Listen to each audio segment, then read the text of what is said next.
Assalamualaikum warahmatullahi wabarakatuh. Nama saya Julia Wafik Azizah, NIM 2041191 dari kelas PBIA. Pada video kali ini saya akan menjelaskan mengenai salah satu materi pada mata kuliah Semantic and Pragmatics, yaitu mengenai meaning and language use. Yang mana saya akan membahas dua poin.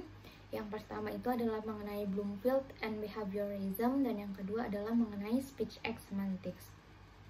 Oke, yang pertama mengenai Bloomfield and Behaviorism.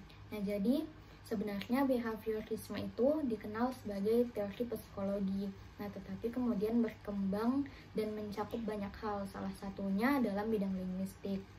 Nah, di dalam bidang linguistik, salah satu linguis yang menggunakan teori behaviorisme ini adalah Bloomfield. Nah, jadi Bloomfield ini merupakan salah satu linguis dari Amerika, yang berasal dari Amerika, yang mana seperti yang saya bilang tadi, dia menghubungkan antara linguistik dan behaviorisme.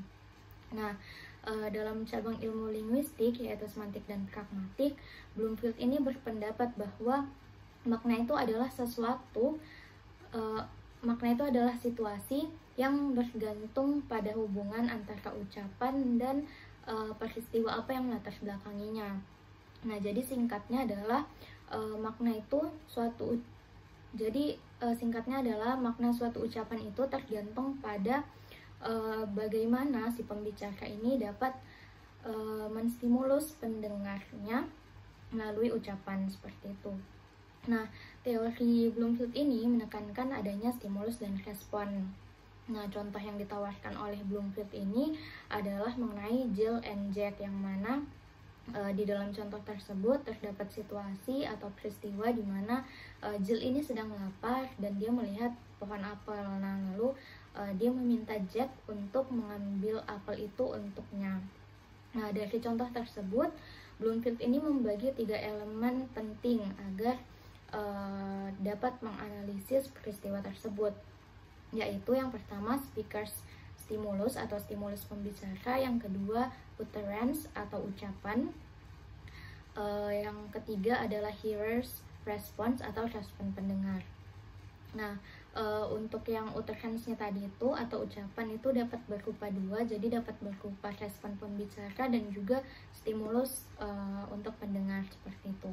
Nah, dari contoh yang sudah saya katakan tadi mengenai Jill and Jack, itu Jill bertindak sebagai pembicara, sedangkan Jack bertindak sebagai pendengar. Nah, yang pertama stimulus pembicara. Nah, stimulus pembicara di sini itu adalah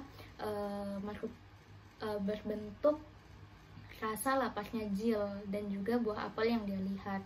Nah, jadi ketika Jill merasa lapar dan ia melihat buah apel, nah di situ dia pun terstimulus untuk mengeluarkan suatu ucapan.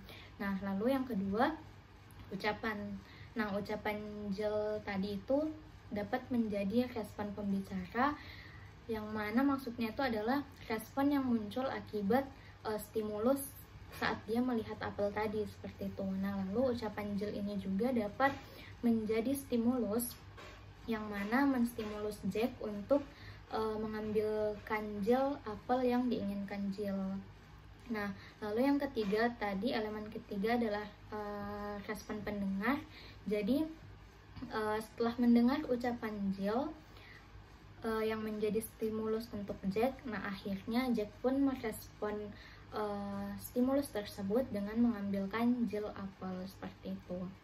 Nah, dari contoh tersebut dapat kita lihat bahwa untuk menghasilkan ucapan diperlukan stimulus.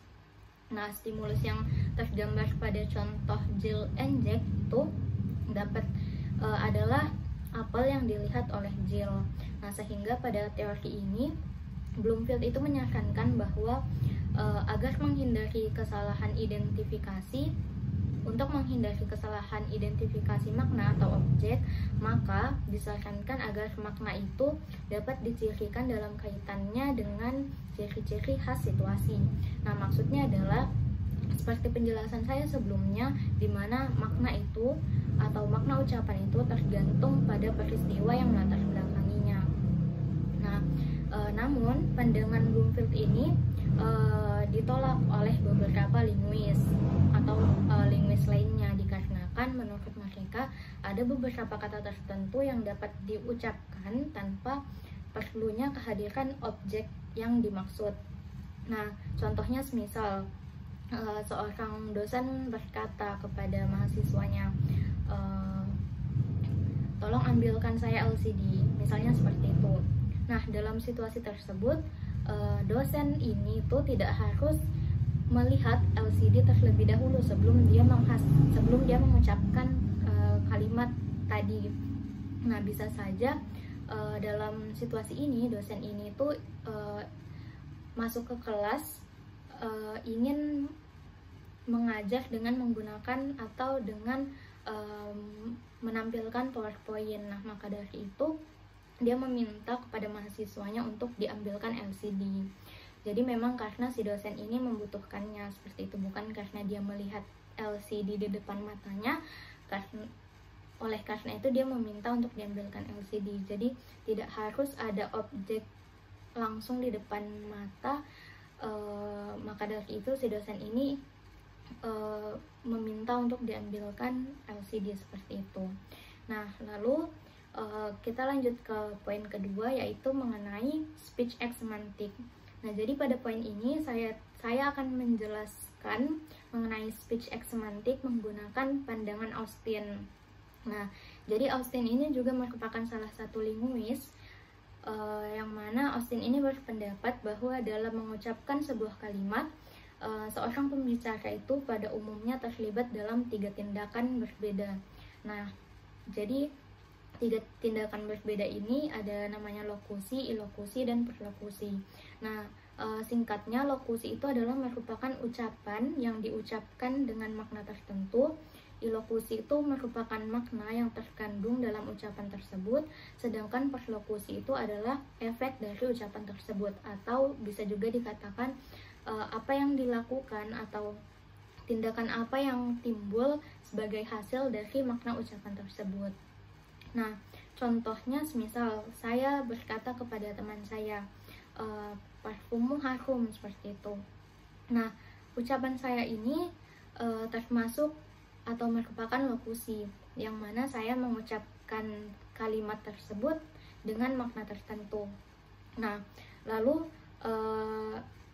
bentuk ilokusi dari ucapan saya tadi itu adalah makna yang mungkin saja dapat berupa saya hanya menyampaikan pendapat kepada teman saya mengenai parfum dia tersebut, atau maksud saya mengucapkan kalimat tadi itu adalah sebagai bentuk saya ingin meminta atau mencoba menggunakan parfum teman saya tersebut. Nah, jadi makna-makna yang terkandung di dalam ucapan saya tadi itu adalah merupakan ilokusi. Jadi berpendapat, menyampaikan pendapat atau meminta seperti itu adalah bentuk ilokusi. Nah, jadi pada peristiwa tersebut, apabila teman saya menanggapi ucapan saya dengan berkata, apakah kamu ingin mencobanya, seperti itu. Nah, berarti teman saya ini menanggapi ucapan saya atau memaknai ucapan saya itu bahwa saya ingin mencoba parfumnya dia tersebut.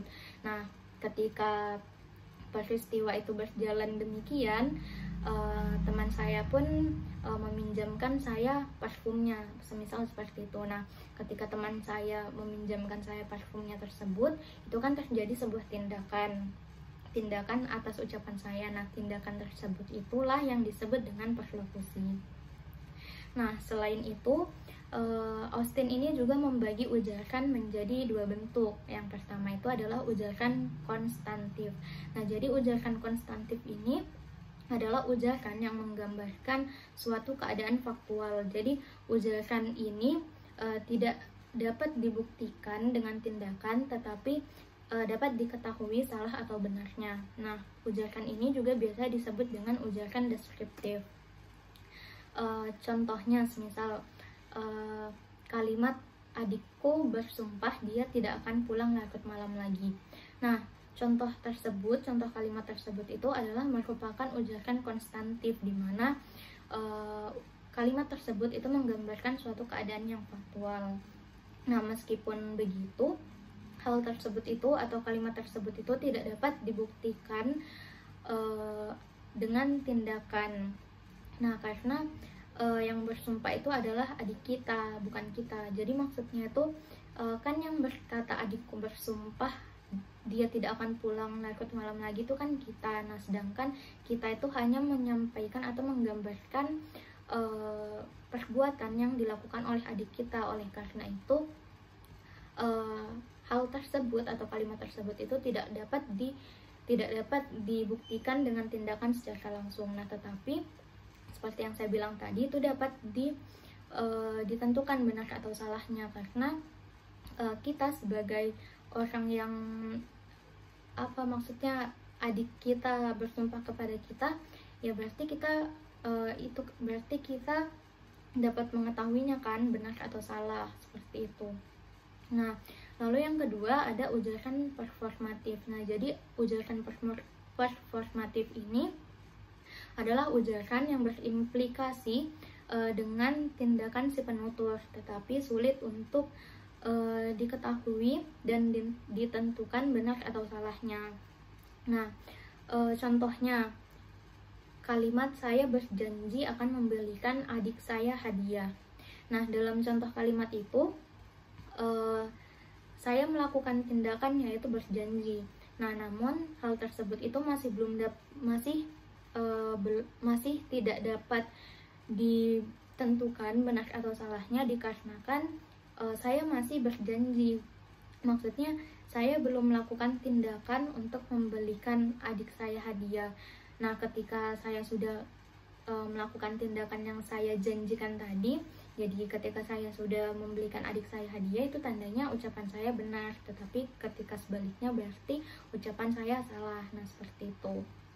Nah, lalu yang terakhir saya juga akan membahas mengenai presupposition atau peranggapan.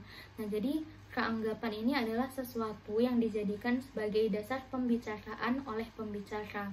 Nah, jadi ketika dua orang saling berkomunikasi, jadi mereka ini tidak hanya saling berbagi informasi, namun juga ada asumsi dan harapan yang juga muncul di dalamnya sebagai interpretasi ucapan-ucapan yang mereka hasilkan atau yang mereka tuturkan.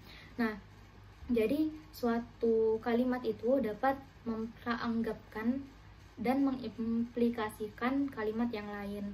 Contohnya, seseorang berkata, Julia memiliki kakak yang cantik. Nah, peranggapan dari kalimat tadi itu berarti Julia ini memiliki seorang kakak perempuan, seperti itu. Jadi peranggapan sesuatu yang mendasari atau menjadi dasar pembicaraan, Oke, mungkin saya kira sekian dari saya mengenai penjelasan meaning and language use. Saya ucapkan mohon maaf jika ada kesalahan dalam pemahaman. Semoga kalian semua yang menonton bisa memberikan feedback dan membenarkan jika memang ada terjadi kesalahan pemahaman dari saya. Terima kasih. Wassalamualaikum warahmatullahi wabarakatuh.